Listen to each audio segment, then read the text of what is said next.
Buquerang apresenta Nasci para ser traída, de Suelen Sauer, narrado pela própria autora. Sound Design Sperling Studio. Resumo. Livro dividido em capítulos por ordem cronológica dos inusitados namoros da autora. Conta desde o primeiro beijo aos 11 anos para ajudar uma prima a ficar com um rapaz e cuja inexperiente menina foi parar no hospital com nojo da língua áspera e babada do Felizardo, até a sucessão de traições que já a levaram a um quadro de depressão. Namorou um jogador atualmente no maior time de futebol do país e descobriu que ele era casado pelo jornal depois de meses. Teve um relacionamento de quase 2 anos com um ídolo do funk nacional e tem muitas histórias insólitas dessa época. E, por fim, encerra o livro com uma traição recente. Porém, dessa vez não contou o que sabia do ocorrido e foi dispensada por ciúmes do partner traidor. Livro leve, surpreendente e que mostra um movimento antifamiliar cada vez mais comum, onde a traição virou quase que regra do jogo chamado amor. Ainda assim, a autora mostra-se apaixonada pela vida e parece ter aprendido a carregar as dores e alegrias de viver intensamente. Prova que ser caminho às vezes é mais bonito e enriquecedor do que ser morada. Prefácio. Começo escrevendo esse livro de maneira no mínimo estranha, como tudo de mais legal que acontece na minha vida. Dentro do carro, na estrada, voltando de uma jornada de 19 horas de trabalho. Falo com uma amiga no WhatsApp enquanto um produtor e um figurinista dormem no banco de trás. Falamos sobre minha mais recente dor de amor, e ela, pela 1000ª vez, diz que eu deveria escrever um livro. Muitas pessoas me falam isso há muitos anos, mas apesar de eu amar escrever, sempre tive preguiça. Porém, já há alguns meses, vinha considerando a ideia de um livro com crônicas. Textos que já publiquei em minhas redes sociais e fizeram, entre aspas, sucesso. Agora não. O bichinho mais louco que habita em mim disse, vai. E quando ele diz, eu me jogo. Em tudo.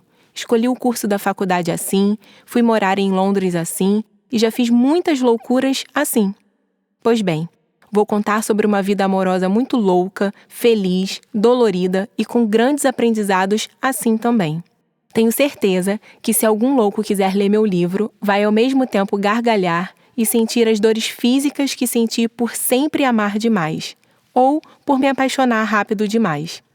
Eu espero que quando eu colocar o ponto final desse livro, eu tenha descoberto o motivo pelo qual dói tanto amar alguém se já passei pelo hospital do amor tantas vezes. Meu coração remendado quer contar e aprender se olhando no espelho das histórias a seguir, e frear a dor ou, no mínimo, aprender a lidar com ela. Partiu? 1995, Arraial do Cabo. Eram minhas férias, e naquele final de semana, meus pais resolveram fazer o que faziam toda semana, e eu, a antissocial da família, odiava viajar. Fomos meus pais, tia Sá, a sobrinha dela, que não me lembro o nome, mas me chamava de prima, e eu. Meus pais ficaram 2 dias e me deixaram com aquela tia super pra frente e a sobrinha que, se não fosse minha prima, eu chamaria de desinibida. Na primeira noite sem meus pais, fomos a um bar e a prima desinibida veio no meu ouvido dizer que precisava de ajuda. Levantei e fomos até uma área com mesas de sinuca. Chegando lá, ela me explica que estava afim de um menino, mas que a condição para que ele ficasse com ela era que eu desse um beijo no primo dele. Acho que naquele dia começou minha péssima relação com a palavra não. De cara neguei, porque nunca havia beijado na boca, mas ela insistiu tanto e fez parecer que eu apenas emprestaria algo rapidamente ao guri. No caso, minha boca, língua e saliva. Pois bem, fui conhecer o tal. Não me recordo muito bem da aparência, mas era um menino branco, na época da minha estatura, e pro meu estranho gosto, feio. Mas prometi e cumpri. Beijei o garoto. Me lembro de muita saliva, uma língua nojenta, enorme e áspera. Bem áspera. E eu abrindo os olhos para ver se aquilo terminava logo. Resultado: Hospital Geral de Arraial do Cabo, vomitando e com enjoo. Diagnóstico: meu psicológico fudeu meu corpo. E daqui em diante, vocês verão quantas vezes meu psicológico mandará na minha vida, na minha alma. Só fui beijar novamente 4 anos depois. Acho que fiquei traumatizada. 2000, Igreja São Judas Tadeu, São Gonçalo. Se o Marco Antônio soubesse a confusão que ele se meteria, ele jamais teria ido naquela missa e pedido a minha mãe para ficar comigo. Ficamos na rua ao lado da igreja, enquanto minha mãe me aguardava na igreja lotada. A coroa foi muito parceira, porque ela nem gostava muito de ir à missa. Depois dessa ficada, namoramos alguns meses sentados na calçada da minha casa. Detalhe, dávamos apenas selinhos. Eu era uma perfeita retardada aos 15 anos. E até hoje não entendo o porquê de não permitir ser beijada. Será que era trauma do primeiro beijo? O Marco, óbvio, não aguentou namorar uma das meninas mais populares da escola, mas que não beijava na boca. Mas eu tinha concorrência. E forte. Camille, corpo desenhado, lindos cabelos cacheados e dona de uma personalidade tão forte quanto a minha. Camille e eu disputávamos tudo nessa época. Fazíamos jazz em escolas diferentes, mas, modéstia à parte, sempre ganhei os primeiros lugares de qualquer competição que minha academia participava. Quando chegava a época de gincana na escola, não era academia contra academia, era Suelen versus Camille. Nós coreografávamos nossa turma e disputávamos como fosse final da Copa do Mundo. Não me lembro de ter perdido uma única vez. Só quando se tratou de Marco Antônio. Esse, ela levou o campeonato e ostentou a taça. Ele terminou comigo. Aliás, ele simplesmente sumiu e apareceu namorando ela. Com isso, descobri que havíamos terminado. Fiquei bem triste, mas antigamente me recuperava da fossa de forma bem diferente. Ah, Marco Antônio, nada comigo ficava barato e era tão simples. Minha afilhada de casamento, Jaqueline, prestava tão pouco quanto eu. No computador, fizemos uma arte interessante. Pegamos o desenho de um burro, animal, pintamos seus olhos de azul e a sua crina de amarelo. Marco era louro do olho azul. E deixamos um recado mais ou menos assim. O Ibama está procurando esse animal da foto ao lado, que atende pelo nome de Marco Antônio e o sobrenome que não me lembro agora. Caso você tenha informações, ligar para XXX. Imprimimos muitos cartazes e um grupo de roqueiros amigos da Jaque colou por muitos postes no caminho do nosso colégio e da casa dele. A farra foi geral. Mas não parou por aí. Eu era cruel, mesmo com as limitações de idade e recursos. Mandei fazer uma faixa, aquelas de ráfia, que anunciava também algo falando mal dele e de madrugada penduraram na entrada da rua sem saída que ele morava. E para finalizar as homenagens, fui a uma rádio comunitária com um rascunho na mão e pedi para que o locutor gravasse uma fita com uma linda mensagem que me lembro ter como música de fundo uma do N-Sync, grupo que eu era super fã na época. Contratei um carro de som, aqueles que anunciavam as ofertas do mercado do bairro, e no dia do aniversário dele, diante de todos os amigos, o carro de som parou em frente à festa e começou a anunciar uma bela homenagem que, no final, terminou em lágrimas torrenciais de ódio de mim. Pronto, eu estava realizada e, claro, depois arrependida. Passei o mês seguinte levando cestas de café da manhã na casa dele todos os sábados antes de ir para o inglês. Hoje, só penso em uma coisa: minha mesada era ótima. No ano seguinte, eu já super velha, no auge dos meus 16 anos, trabalhando e já na universidade, tive um namoro de 8 meses com o melhor amigo do Marco, e, por sinal, ex-namorado de uma amiga minha, a Cibele. Terminamos porque ele me traiu. A primeira traição. Rafael era moreno, com olhos cor de mel, sobrancelhas grossas e um sorriso de menino bom. Antes de tudo, gostava dele como pessoa. Escutava a Cibele falar dele, embora ela não gostasse dele para namorar. Acho que ela colocou pilha para ficarmos para se sentir menos culpada por ter terminado com ele. E eu confesso que achei legal ficar com o melhor amigo do meu ex, ainda com uma sensação de vingança. Nosso namoro era metódico, dias marcados e sem muita diversão. Tínhamos um problema. Eu trabalhava e ele muito mal estudava. Na verdade, o problema foi criado pelo pai machista dele. Me lembro que dei um celular de presente e o pai, depois de um tempo, fez ele devolver, com a justificativa que ele jamais poderia me dar algo à altura. Apesar de discordar, aceitei o telefone de volta. Enfim, não vou entrar nesse mérito. Vamos aos fatos. Adorei o dia que pus fim ao namoro. Não pensem que nessa época eu não sofria, mas a minha racionalidade era muito mais aguçada do que esse emocional desequilibrado que hoje manda em mim. Namorávamos terça, quinta e sábado. Nessa época, eu já trabalhava período integral. Em uma quarta, resolvi almoçar em casa. Nunca havia feito isso porque trabalhava longe. Quando eu terminei de comer, alguém me chamou no portão de casa. Era uma menina da sala do Rafael. Nessa época, mesmo não estudando mais no colégio, eu ainda era muito popular por lá, por ter estudado 11 anos lá e por morar em frente à escola. Pois bem, a menina foi até minha casa contar que havia dado um prazo para o Rafael me contar que tinha me traído em um aniversário de 15 anos que ele foi príncipe. Não me lembro de ter agradecido a informação, mas liguei para ele e pedi para que ele fosse mais tarde até minha casa, com a desculpa que estava com saudade, já que não era dia de namorar. Ele não desconfiou e foi presa fácil. Usávamos um anel de compromisso, claro, comprado por mim. Quando ele chegou, fui até a varanda e perguntei de forma direta: Rafael, você ainda quer namorar comigo? Ele, achando aquela pergunta no mínimo estranha, respondeu que claro. E perguntou por quê. E eu disse: porque eu não mais. Expliquei que a amiga dele havia me contado sobre a traição e que ele não tinha nada para me oferecer. Ele saiu chorando, tirou o anel e jogou no meu quintal como uma menina sensível e desnorteada. Eu nem procurei pelo anel. Coitado. Soube há uns 3 anos que ele é policial. Ah, o Marco casou com minha colega de infância, Julie.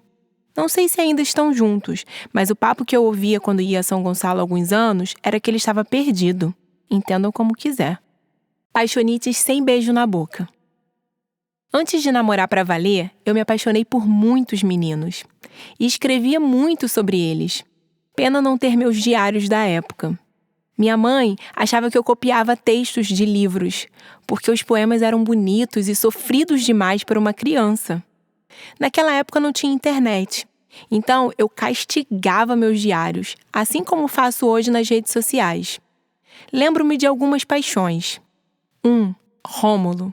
Moreno, olhos verdes, cabelos de cuia, igual índio. Tinha uma irmã chamada Mary Ellen, linda, mais nova. Fui apaixonada pelo Rômulo por muitos anos no colégio. Aliás, o colégio todo era apaixonado pelo Rômulo. Mas nunca tive coragem de falar nada para ele. E nem tinha porquê. Não fui daquelas crianças que andavam de mão dada com o namoradinho do pré. Que pena. Depois, fiquei um tempo apaixonada pelo segundo, Alexandre, cujo minha família chamava de Vala, porque uma vez ele me empurrou em um buraco, vala, em frente à minha casa. Risadas eternas desse dia. Eu ficava super nervosa na presença dele. Uma vez ele foi tentar me abraçar e eu enchi de chineladas. Anos depois, encontrei o Alexandre. Um gato. Fiquei chocada. Ele é de Friburgo. Espero que esteja bem. Lembro-me da mãe Sandra e dos irmãos Léo e Tatiana. Tem história que serve só pra gente contar história. Eu estudei a vida toda no mesmo colégio, mas na 7ª série, não sei como chamam hoje, a empresa do meu pai oferecia bolsas de estudo de até 100% em muitos colégios. Como sempre fui do contra, eu quis ir para um colégio ruim. Dizia que não queria estudar com os riquinhos. E o pior, ou melhor, de tudo, meus pais sempre compraram minhas loucuras. Começava uma aventura no Cecília Meirelles. Com 11 anos, a mais nova de uma sala que a média de idade era 15. Ali, vi meus amigos fumando, matando aula, chegando às segundas-feiras virados da noitada e outras coisitas mais. Minha mãe, no meio do ano, já estava no limite da paciência e queria me tirar da escola.